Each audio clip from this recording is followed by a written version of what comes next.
Hi there, and welcome to this Ramadan conversation. We're all in this together. It's presented by the Affinity Intercultural Foundation of Australia. I'm John Cleary, and I'll be hosting this series of conversations throughout Ramadan. Ramadan is, of course, characterised by the iftar meal, the breaking of bread amongst friends and neighbours.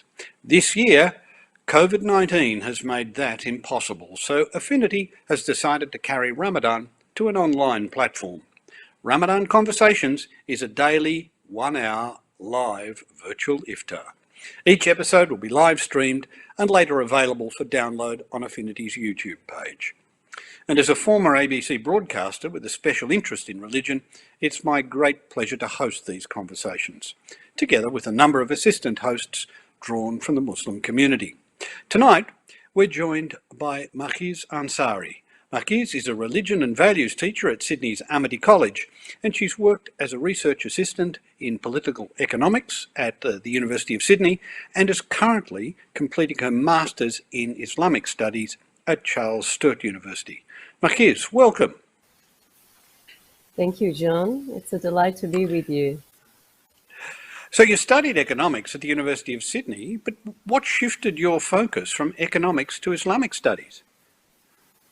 I don't have more than a couple of minutes to share that with you, John. It was actually quite concurrent. It was more like a bit of an existential approach on my end when I was actually searching the meaning of life and all of that as I was doing my economics. And so the more I delved into religion and its studies, the deeper I found myself falling in love with it. And so that love actually prompted me to actually take that course, and I haven't been able to quench that thirst. So I guess it was a love story that got me into religion and got me moving that way to this day, actually. Well, you're actually developing that into not just study, but action, part of your life. I mean, I understand you're currently hosting Amity Waves. What is that, and where does that come from? It's one of the most exciting thing from my school's point of view for me personally that has occurred during this whole pandemic, John. As you can just imagine, we all went on transition online with school and with learning and teaching. And out of all of that grilling experience came this idea, let's have a bit of like a radio. It's kind of a quasi-radio or a podcast, kind of a central platform when we actually host different members of the community connected to Amity to come together and basically, as we call it, staying in tune and staying connected, particularly in this period of the pandemic and moving forward. So that's Amity Waves that we've just started a month ago, to be honest. Well, perhaps that's an ideal point for me to ask you. We're now entering the latter part of Ramadan, the final 10 days. What sort of reflections have you developed from others and yourself about this year's experience of Ramadan? My goodness. Your questions are profound, John, and my rushed responses will barely do any justice. I've been reflecting a lot, to be honest, about reflection itself. When all the far out whispers and the noises outside has been actually removed from my life and all our lives actually, and we're on a bit of a lockdown. What am I mirroring myself at? So basically, the whole inward sort of journeying, and just hearing myself and my thoughts, and the fact that we have such a resilience as human beings is just phenomenal for me. And also one thing that I must admit, time, which is a crunch for us always, time has been a very interesting experience and a point of reflection for me during this Ramadan, and my paradoxical experience with time. Intense on one hand, yet very heavy and full on the other.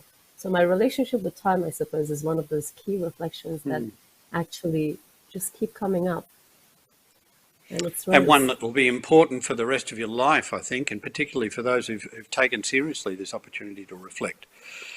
Well, tonight we're on a bit of a time travel. We're off to the United States, to New York, where the time is rather different, to welcome a special guest, Dr Alp Aslandogan. Alp, welcome to this Ramadan conversation. You're the director of the Alliance for Shared Values. Prior to your current position, you served as the board president of the Institute of Interfaith Dialogue in Houston in Texas, and you're the author and editor in the Fountain magazine stable, and a board member of the Journal of Interreligious Dialogue. Let me ask, I guess the first question for anyone from New York is, how are you managing the coronavirus crisis? I mean, how has life in New York changed, and how well has the community coped with both so many deaths and to the lockdown restrictions imposed on everyone? Well, good afternoon, John and Makis. Very pleased to see you and meet you. And thanks for this opportunity. We are actually not in New York per se. I live in New Jersey, very close to New York. One of our office branches is in New York. It is a tough time. The social isolation guidelines are still in place in this area until at least June 6th. And in places where there used to be gathering of people, where people were close to each other, that is not allowed because that was determined to be the primary source of the infection. So for people, for introverts like me, actually, this is a joyful time because I don't seek too much interaction. And this is an opportunity to seek insight and explore insight. So it can be a benefit as well. Makis. Yes, Dr. Alp, it's a pleasure to have you with us. You are also the executive director at the Alliance for Shared Values. Now, what would be the role and the purpose of this organization? If you could share that with us, please. Sure. We are a loose umbrella for several American organizations that are focused on interfaith, intercultural dialogue. We have 7 partners in North America and Canada. They all focus on bringing together members of different faiths and cultures because we believe in the magic of human interaction, direct human interaction. Of course, the current pandemic limited the form of interaction severely. So many of our partner organizations are now conducting their events online, virtually. But we hope to get back to some form of direct interaction, if not in summer, maybe sometime later. We believe that when people come together, they are no longer labels, they become a fellow human soul. And that opens up opportunities for dialogue and understanding that is not possible through reading or even watching the news. Alp, the principles you articulate with regard to shared values take on a fresh relevance in the current pandemic. New York took its lockdown seriously, but that does not seem to be the case elsewhere in the United States. There seems to be a strand of hyper-individualism or extreme libertarian thinking that has come into prominence. What's your response to that? Well, as a citizen and as a believer, as a fellow human with all humanity, I think it is a social responsibility to take the findings of science and the experience that humanity gained in the past very seriously. We are not alone on this planet. We don't live alone, except for maybe a small number of individuals. We live in environments where our actions have consequences for others. So for believers, just as we believe that the Quran and the other books of God were revealed by God, universe was created by God, and therefore established principles of science and scientific findings has to be taken very seriously by believers. I think listening to the scientists, listening to the health experts, and following their guidelines is both a social responsibility and also responsibility for a believer. What about the ethical issues that arise? I mean, some are suggesting that with the current restrictions, it's too big a cost on the economy to stay locked down, that the damage would be even greater. We should ease restrictions and put up with a higher death rate because it would be even more costly if the economy crashes? Again, I think the best attitude in this juncture is to let every expert, every specialist to speak from their angle and honor our social contracts to reach, if possible, a consensus decision. And then even if we personally don't agree with that decision, I think in honor of social contract, we should go along the recommendations and the guidelines of the experts on this situation. Fountain magazine has a long-term interest in matters of science and theology, as you have indicated.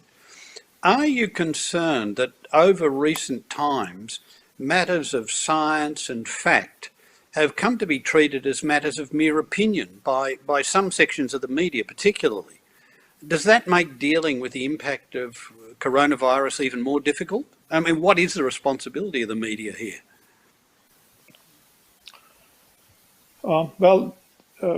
I think every segment of the society has a responsibility. Media has, citizens have, people of influence, preachers, scientists themselves.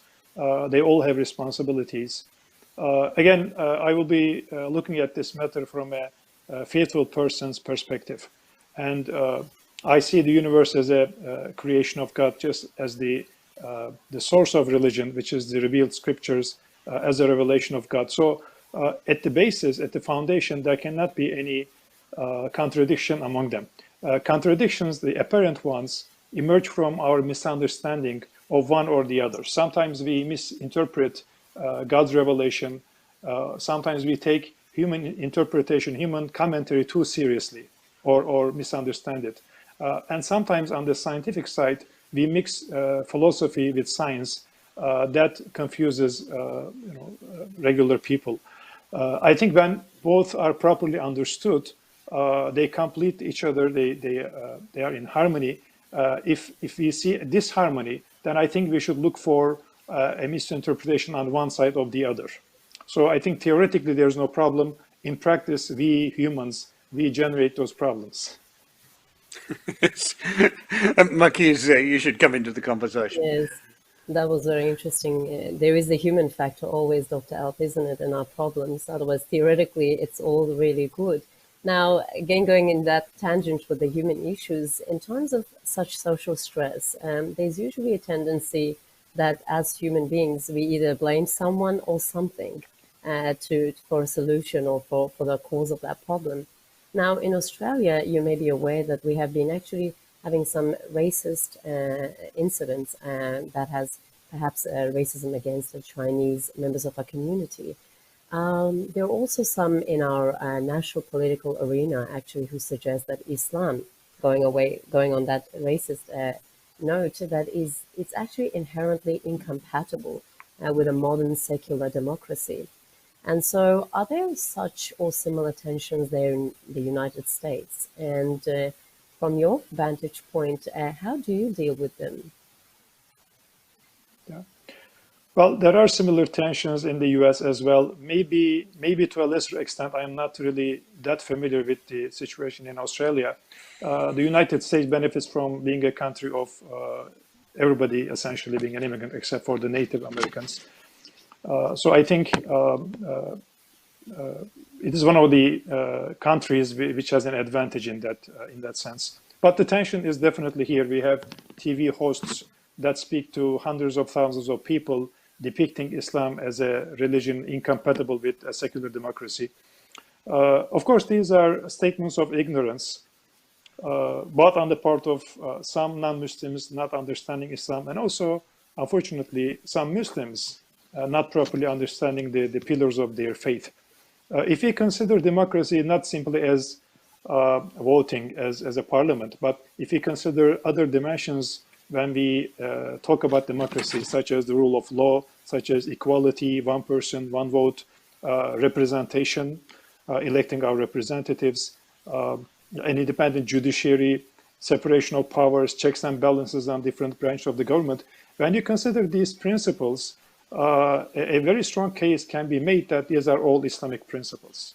So when democracy is properly defined as a just system that allows people to participate in their governance, Islamic principles are in full support of such a system.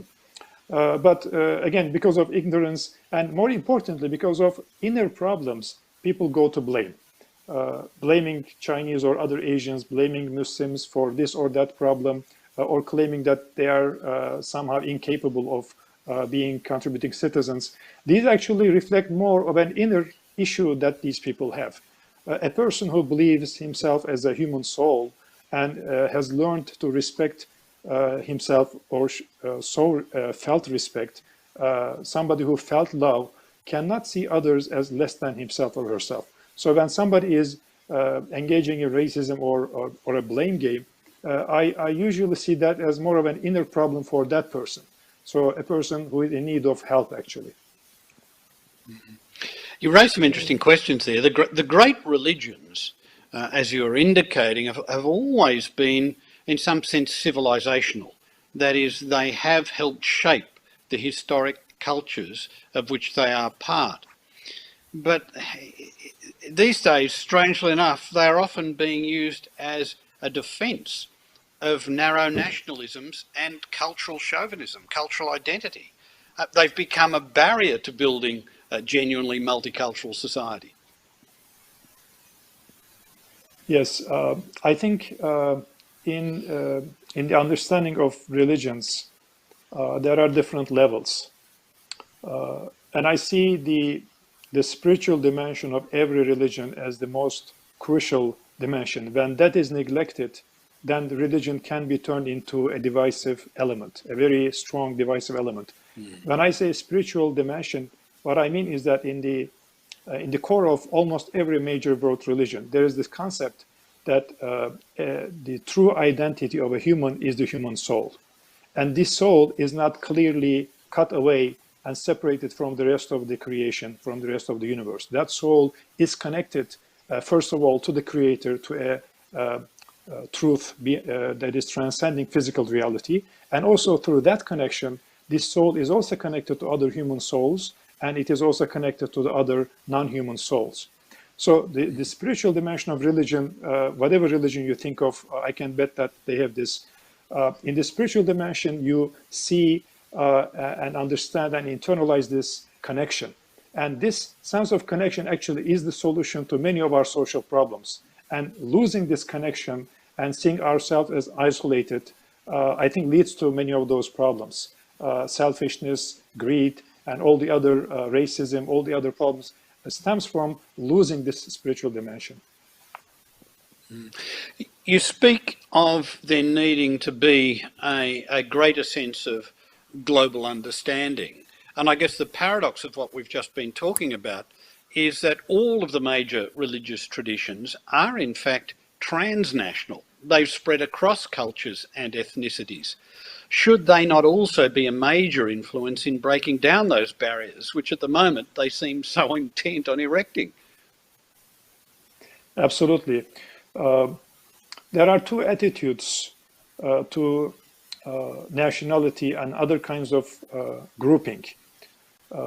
One attitude is selfish and greedy and sometimes engages in forms of supremacy or racism. And this is, as I see it, stems from an inner issue, an inner insecurity, and the loss of human soul as one's true identity. The other attitude toward nationality is simply as a functional division, as a functional grouping. Just as I have to take care of my children and my family, a government has to take care of a group of people. It is a social contract. When I take care of my children, that doesn't mean I have to hurt other children or I should be insensitive to other children.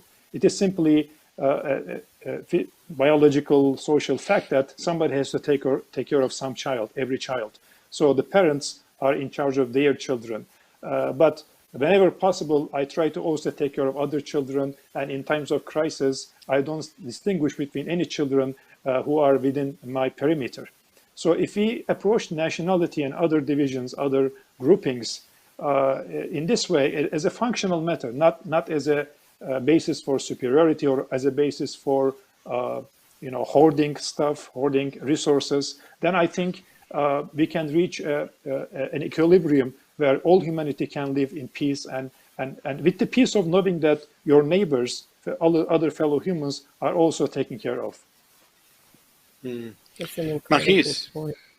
Yes, John, that was an incredible point, and I think you've already laid the blueprint, Dr. Alp, for this other question that I'm keen to ask you. Now, beyond this whole global pandemic that we're all going through, do you see any positives that are emerging? And do you think that perhaps there'll be a renewed understanding of what it means to be actually part of this civil society that you've alluded in some of your answers? And in particular, if I could get you to please reflect on what role do you think the Alliance for Shared Values seek to have in such a discussion? Well, I think one positive thing that is coming out of this pandemic is that for a large number of people, hopefully for all humanity, it is bringing a sense of humility. For people who thought of themselves or their governments or their corporations as very strong or rich or powerful, now they realize that all of that power and wealth doesn't amount to much in the face of beings that are invisible. So this humility, I think, also for some people again allows them to realize our common humanity and our need to help each other, share data, share experiences, share resources, and help lift each other in a time of crisis. I'm just hoping that there is sufficient momentum in this realization that humanity will go into a different phase than we have been in the past few decades, which were not very promising, which were not very uplifting. Whether that's the case or not, we will see. It is also possible that some people in the face of a crisis will go into a scarcity mentality and will go even more selfish. So time will show that. I am hopeful. What we are doing as an umbrella for our partners is that we are encouraging our member organizations who are focused on dialogue to make humanitarian relief, humanitarian aid, humanitarian assistance as an occasion for dialogue. That is, focus more on social responsibility projects and facilitate different forms of dialogue through those projects. So establish dialogue while helping fellow citizens. You're with Ramadan Conversations. We're all in this together. Our guest is Dr. Alp Aslandogan, and our assistant host, along with me, John Cleary, is Makiz Ansari. Let's take a little pause in our conversation for a moment, Alp. We've had a lot to reflect on, and a piece of music from Sally Reshtulu. Hi everyone again. Tonight I'm going to play composed by Tamburi Jamil Bey, so, a girl from Chechnya.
Thank you, Sali. Lovely piece of music drawn from Yeah, the it was Sufi beautiful. tradition, I would think. Uh, uh, music you recognise?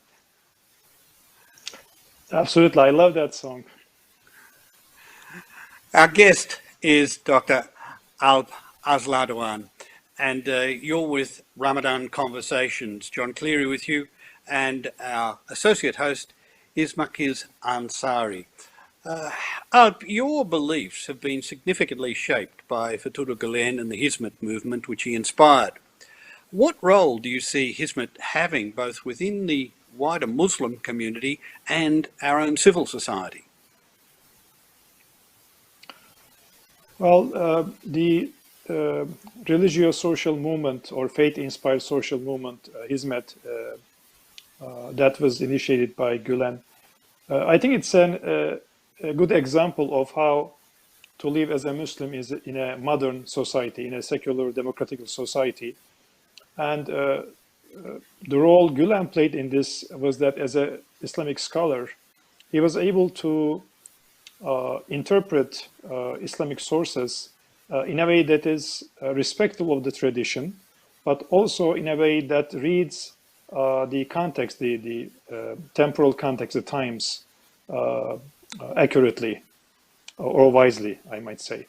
So allowing Muslims to sincerely embrace elements of modernity that do not contradict their core values and beliefs.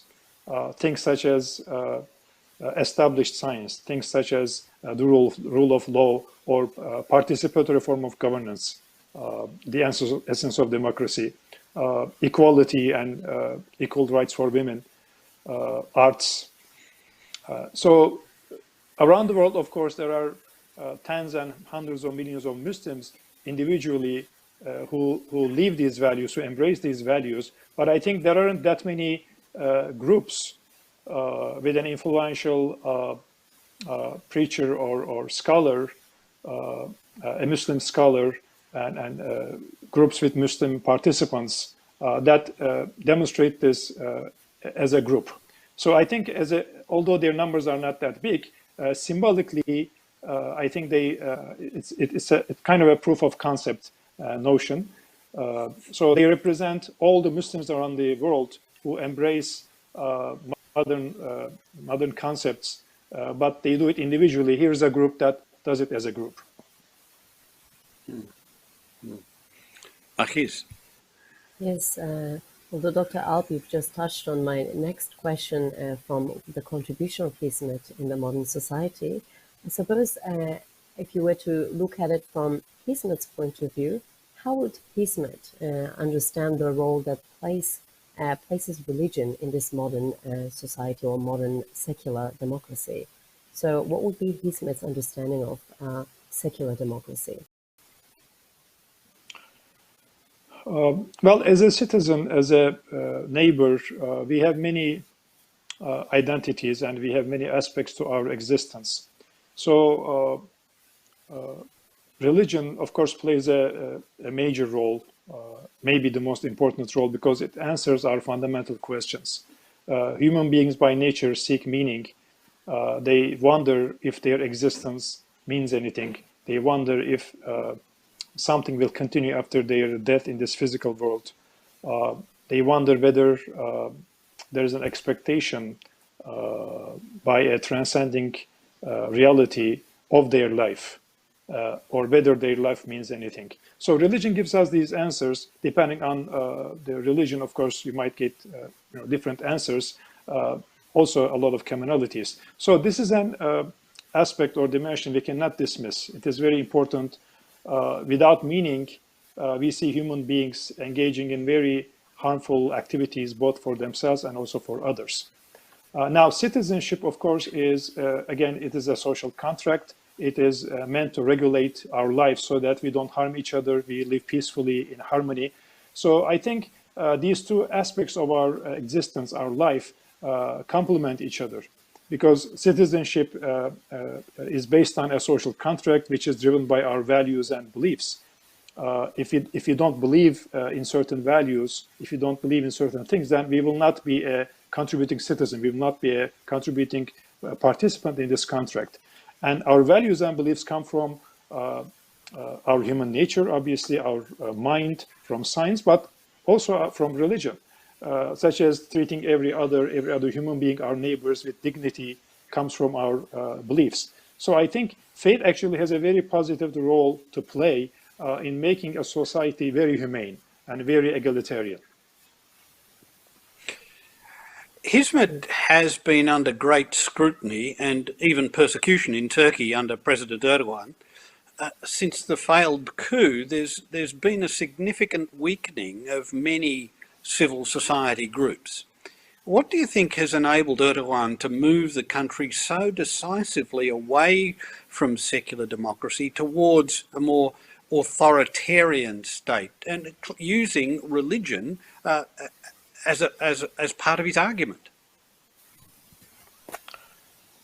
Well, John, very many things become more clear retrospectively.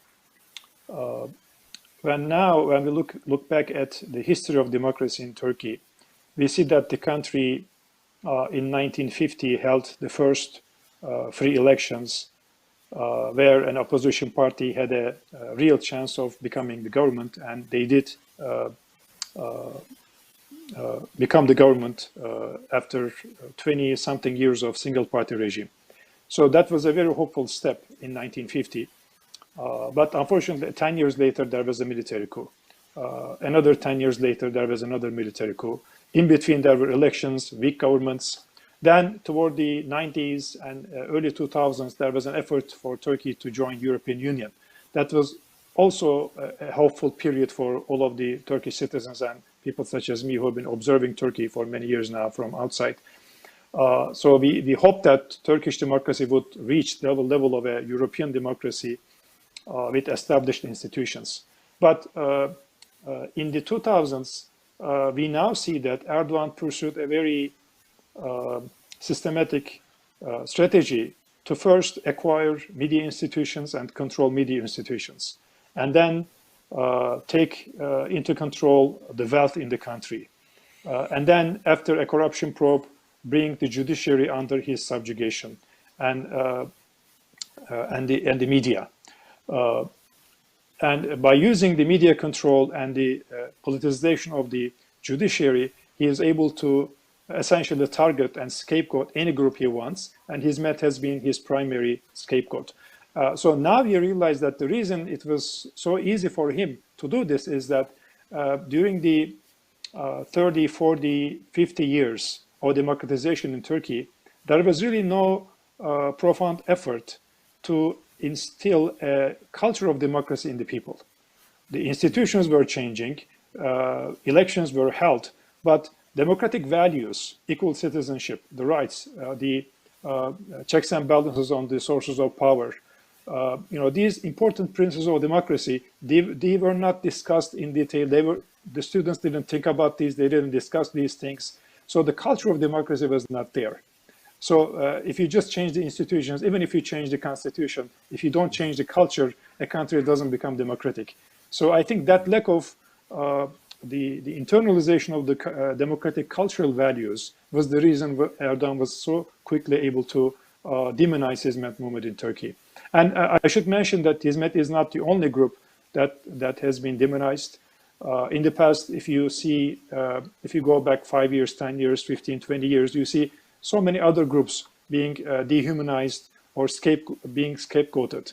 The Alawi minority, the Kurdish citizens, the leftists. You see so many groups that have been either dehumanized or scapegoated for various reasons. Makis. Yes, Dr. Alp. Yes, John, that was, I really like that idea of that cultural democracy not having being institutionalized or actually internalized when institutions have. Just on that cultural note, Hizmet has grown over the many years as for some thinking that it's just a cultural movement. And Erdogan had also tried to portray it as an ideological political movement. Now, have the events in Turkey actually affected the way Hizmet is actually viewed in the wider Islamic world or in the Islamic countries? What would your take be on that? Well, unfortunately, in the majority Muslim countries, the way Hizmet or Turkey Erdogan is seen is essentially shaped by how the existing regime views the Turkish government. In the countries which are friendly to Erdogan, you see Erdogan being portrayed in a very positive light, and Hizmet usually doesn't make the news that much, but when it does, it is portrayed in a negative way. In the countries that don't see Erdogan as positive, who see him as a threat to their power or to the region, Hizmet is portrayed in a much more positive way. So I think both of these situations is sad.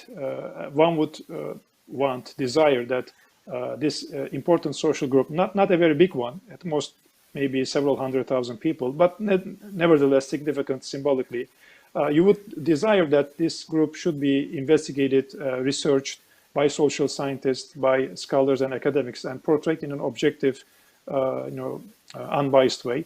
That is not happening.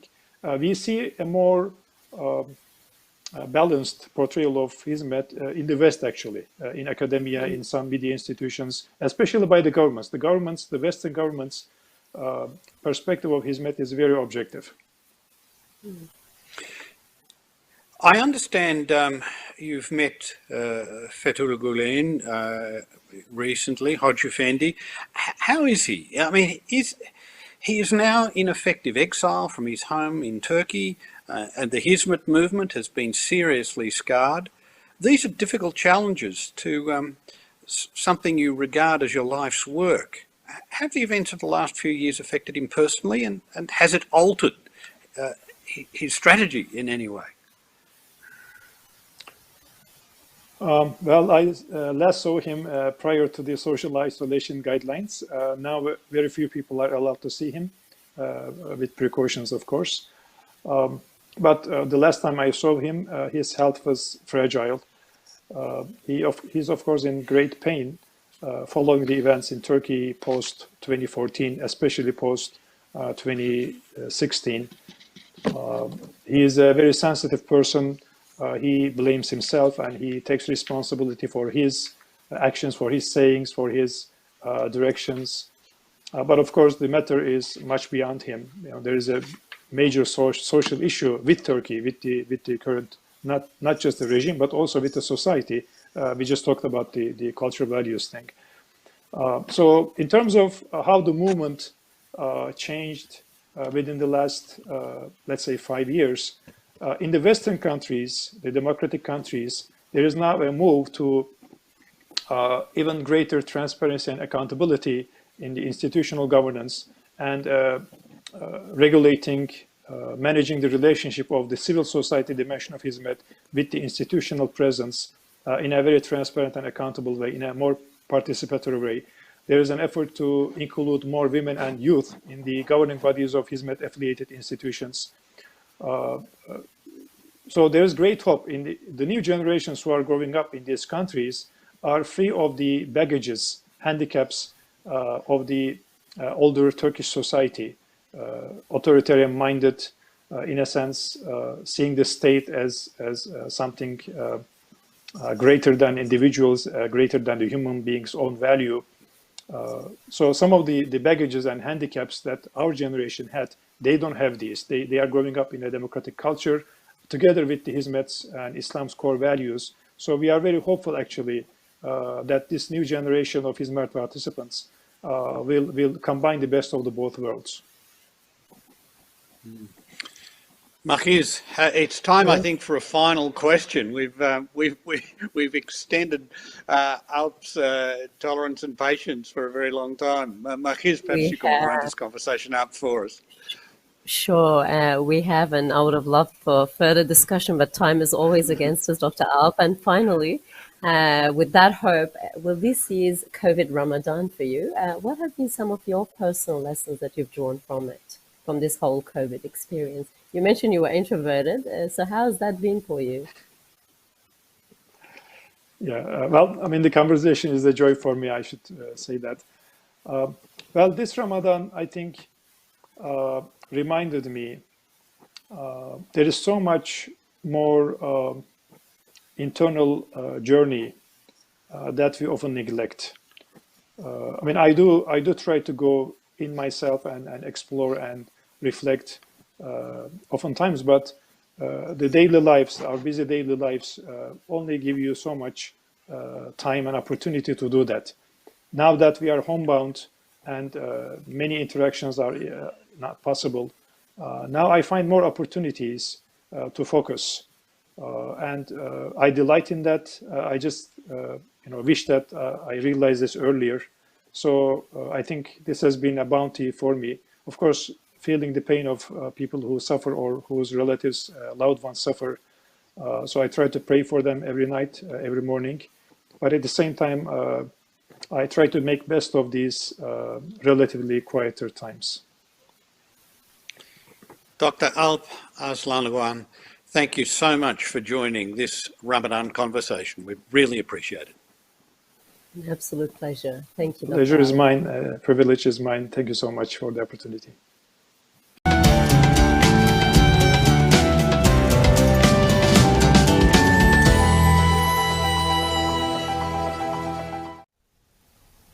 And Makis, we've got time now for another musical interlude. And again, it's welcome to Sally Resitoglu.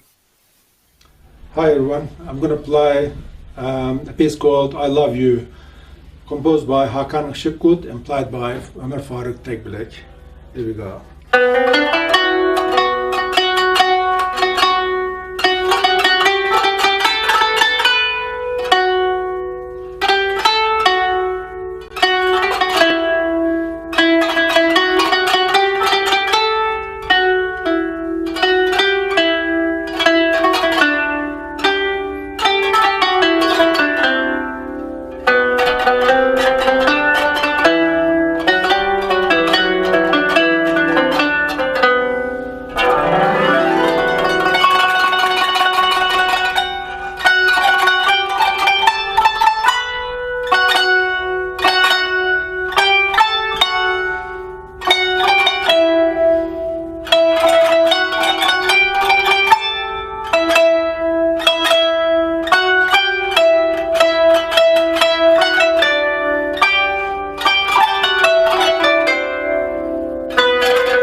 Sally, thank you so much for that. Beautiful. Beautiful. Well, indeed. Makis, our second and final guest tonight is Dr Nyan Nguyen, a local GP from Sydney in its southwest suburbs. But he's a first-generation Australian of Burmese background. Nyan is also a peace activist, working with groups including the Australian Relief Organisation, ISRA, and the Anti-Hate Movement. Welcome, Yang. Hi, John. Hi, Makis. Assalamu alaikum. How are you? Okay, so welcome, Naing. Thank you so much for joining us. Dr. Nyan, you've lived and travelled in 3 different countries, Burma, or Myanmar as it's now called, Turkey, and here in Australia. 2 of these countries have seen considerable civil disruption over the past few years. Myanmar has seen the crisis surrounding the treatment of Rohingya Muslims, and Turkey, the rise of authoritarianism. Are these events in these countries some of what led you to your commitment to peace activism? I mean, where does this spring from? Yeah, well, it's a good question. It's a hard question, John. So, yes, it's a bit hard to say where it actually stemmed from and when exactly it started. But I thought about it on the other day, and I thought I think it's probably from my family first of all. I think where I grew up, and as you know, psychologically, when someone to be able to love others or contribute to others, you need to have received that sort of love when you were young. You need to be nurtured with that. So I believe, from my grandma, who is a really great person I grew up with, and I believe among the 70 grandchildren, over 70 grandchildren, she loved me most, and I was very attached to her. She was the person of peace. When you look at her, you can see peace in her, in her face. And my dad is also sort of community elders. He loves just helping others. Our phone at home can ring anytime when we're young. He can rush to help people. Yeah, and of course, I believe after I went to Turkey when I was 20 to study medicine, then a lot of things I saw and I experienced, and then I think I started, registering a lot of things in my mind. And being a GP, I mean, first of all, I wanted to be a doctor just to be able to care the others, So if I couldn't be a doctor, I would have been a nurse or something. Yeah, that was my plan. So I felt bad about it, and that was really heartbreaking, especially in the last 5-6 years.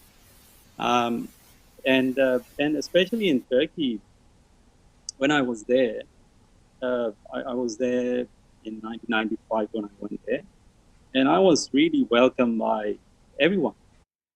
People from all different background, uh, political views, and so from all over the Turkey. A lot of them actually didn't even know where Burma was, who I was, why I was there, but they just love you. So you can see the love inside them. So especially, I was in touch with many people from Hizmet movement, and a lot of them you already know, I think. So these people are also very sincere, practicing Muslim. So I was really impressed. And on the other hand, of course, at school, I mean, to be honest, it was an advantage at the same time, because as a foreigner, everyone was quite relaxed to approach with you and talk about their feelings and their ideas, and it was a big advantage to me. I even made friends with some very extreme left to the people from the Sufi background. So you can see, if you want, you can see all good things and common things in them. So that was really heartbreaking. But even at that time, I sadly learned that that society, unfortunately, was very sort of vulnerable to that sort of division and these sort of problems.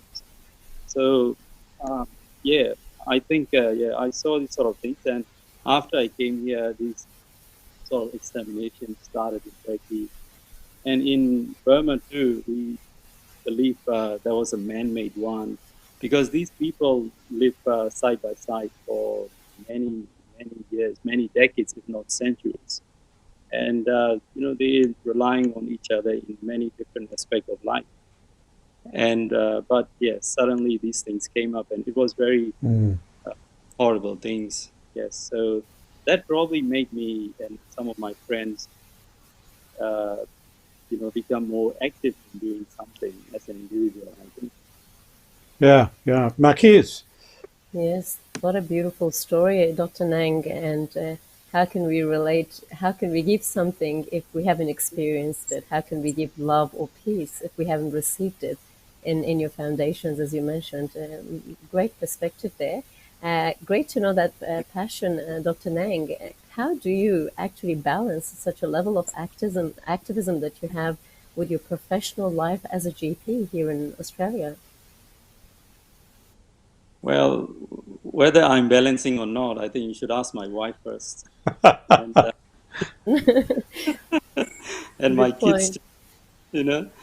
So it is a bit hard, but the advantage is it is not something new. You can ask John. He's one of the best examples. So he could be sitting at home just relaxing, but instead he gave his time. Sorry, John, I'm referring you, but he gave his he gave time to Affinity. Being in the advisory member, and now in every Ramadan night, while we enjoying our iftar, he was sitting there making programs. So I think it's very Australian first of all, and I feel really encouraged after I moved here, and you can see a lot of many numbers of Australians are involved in some sort of volunteering activities. So, but for myself, being a GB is quite, I think, is an advantage. You can be flexible with your times, and I'm working in a group practice, so I'm not indispensable. Someone can look after my place if need be. But of course, I love my patients. I want to care with them. But for volunteering things, it's in just 2-3 nights of the week. We try to spend time. Uh, yeah, but I believe I think Makis knows better than me because she's more active in the actually volunteering than me. So this is what I try to do, and um, I I try to spend a bit of time with the Australian Relief Organization and ISRA and anti-hate movement. So with anti-hate movement, it's like a sort of project based. So only when there's something we decide to do, we just came up and have meetings and do something. But for RO, I love traveling, so I travel to overseas for the relief work. I've been to Bosnia, South Africa, Vietnam, Papua, and Cambodia. Yeah, so I enjoy traveling, and they're doing an excellent job. A lot of active volunteers there too. Yes.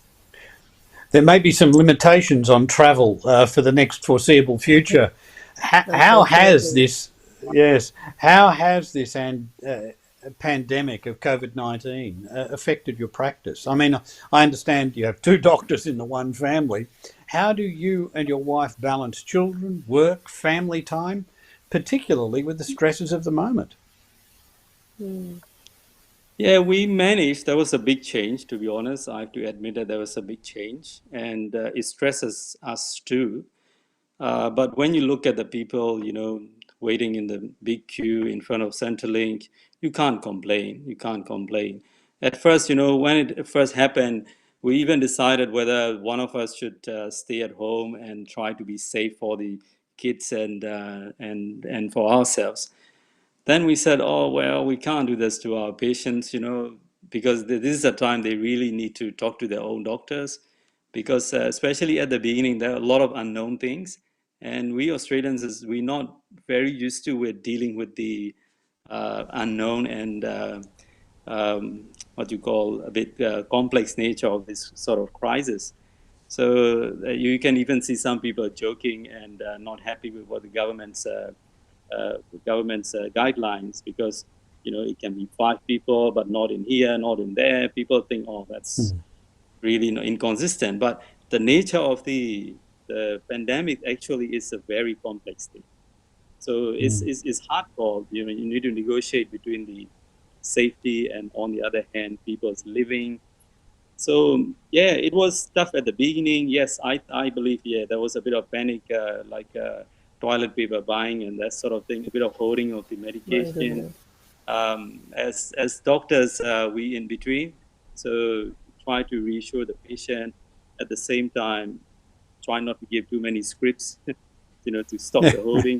Because I try to explain, look, let's not do that, or I can't do it because some people are holding this sort of thing. So that's why we try not to give too many scripts.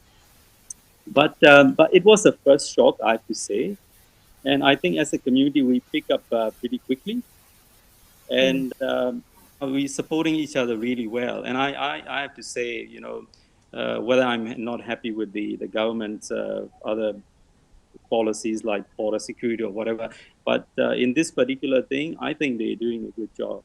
I think, yeah. And we have to give credit to authorities too, because otherwise there's no distrust. If there's no trust between the government and the community, it's going to be very hard. So, and my patients are really good. And now with the telephone consult and telehealth consult, that's also very helpful. And I actually prepared, I was going to show you something. One of my patients actually brought me hand sanitizer, wipe, and the Glen 20 in a pack. And when we really need, he brought it to me and gave it. A lot of us, a lot of them offered us. Yeah, that's right. And when we really run out of the hand sanitizer, they said, "Oh, look, we got some waters at home. I can bring it to you." So that was really sweet, And That is yeah, very sweet. it's a teamwork. That's wonderful. For receptionists, yeah, they struggle a lot. Our medical receptionists, they have to work maybe 3 times harder than usual, and they are really at the front line. They have to get all these blow, people calling, worried, unhappy. And but I have to salute that the main people, the actual, I think the heroes are the ones in emergency and in ICU, my colleagues. I can still go to McDonald's and have the free coffee for their sake, actually. So, yeah. I think Let's just move the conversation on a little. You're a member of the anti-hate movement, which I understand is an initiative of Burmese Australians, particularly focused on what's been happening in Myanmar or Burma. What's your understanding of what's happened to the Rohingya? Is this conflict driven by religious tensions between Buddhists and Muslims, or is religion a cover for something else? Another hard question, John. Actually, when Ahmed Poulad asked me to come and talk, I thought, okay, look, this program's hosted a lot of professors and religious leaders and ministers. And who am I? I said maybe because I'm his GP, he asked me to come and talk. But I have to say, he's not a great patient. I barely see him, and the only time he asked me to come and talk is he said, "I'm not well. Can you make me well very quickly so that I can go back to work?" That's the only time I see him. Anyway, well, just briefly. Yeah, I mean, I realise you're not a political science expert. I just thought from your observations. Yeah. So when anti-hate movement started, actually, it's as you said. I think you probably look at our Facebook page, and we wrote some mission and vision in there. So it was after the unfortunate events in Burma, because after these mass killings and exodus of the Rohingya people. So that's why we were even accused of trying to save Rohingya, or the other group are saying that you're trying to save the image of the Burmese government, and we actually neither. We offer Australian Burmese backgrounds of different religion and political views. We have these minority ethnics, Christians, Buddhists, Muslims in our group. When it happened, a lot of people of maybe the friends of the 20 years old, they stopped talking. And they started abusing each other on Facebook and the social media. And it was very sad. And when I noticed that, I thought, well, what's the problem? I don't know about the very details of the history and who is totally right and who is totally wrong, maybe neither. But what I could see was there was hatred, immense hatred, which is not helpful for anyone at all. And that's never been a solution in history, and it will never be that hatred.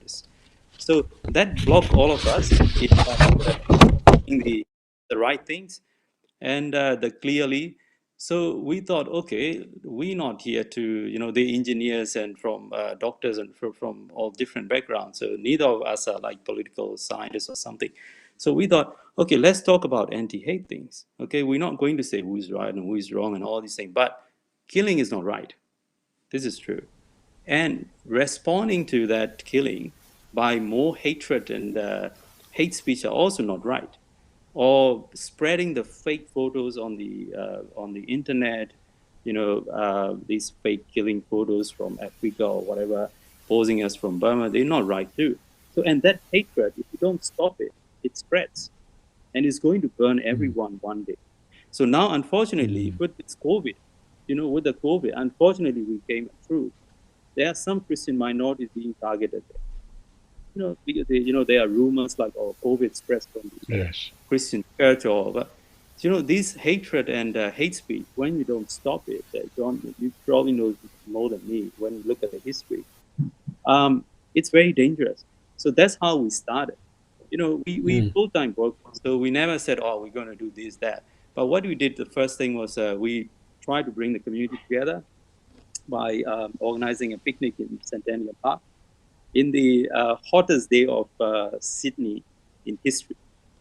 That was 3 years ago. It was very hot. Apart from us, there was no one in the park.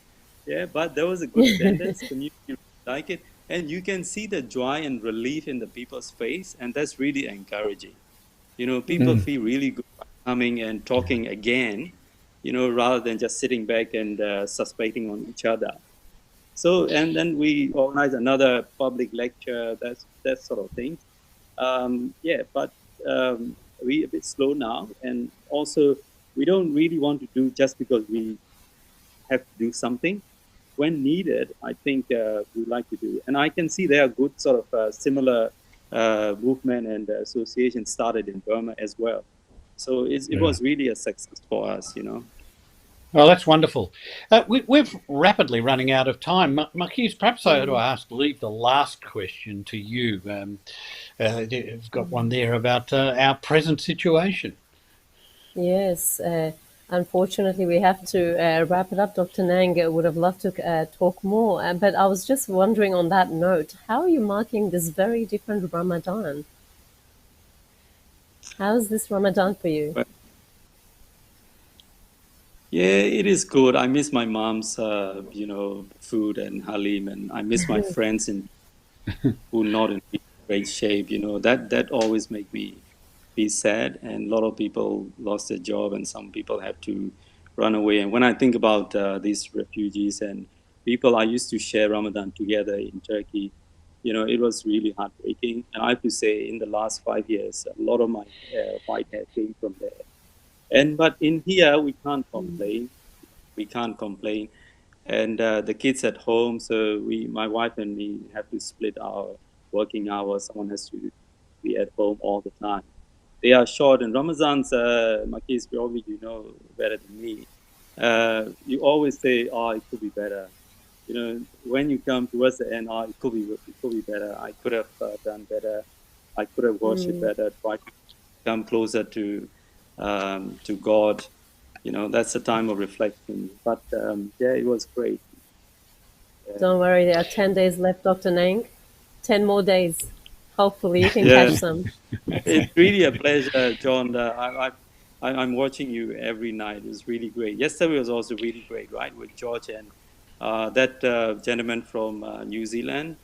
What he said was really astonishing. What he said was, we talk a lot of bad things about it in the world. We wired to, have that sort of news as a human being, but majority is actually the more good things are happening in the world and the negative stuff. So the only thing is if we can look at it. Dr. Nyan, that's a very appropriate point at which to leave this conversation. Thank you so much for joining us this evening.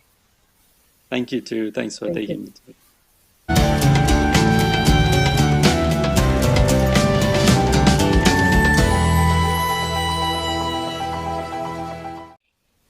Well, Makis, that's just about all we have time for in today's program. Thanks for being part of the team this evening. Gosh, it was packed full of interest, wasn't it? It was, absolutely. And thank you for having me. It was a pleasure to join this and co-host with you, John. Well, I look forward to catching up again soon. And thank you all at home or wherever you happen to be joining us for this Ramadan conversation. make sure you tune into our next episode tomorrow. Over the past weeks, our conversations have featured a number of well-known guests, and if you wish to view this or any of this series of Ramadan Conversations, you can find them on the Affinity YouTube channel. Stay safe. Have a blessed Ramadan.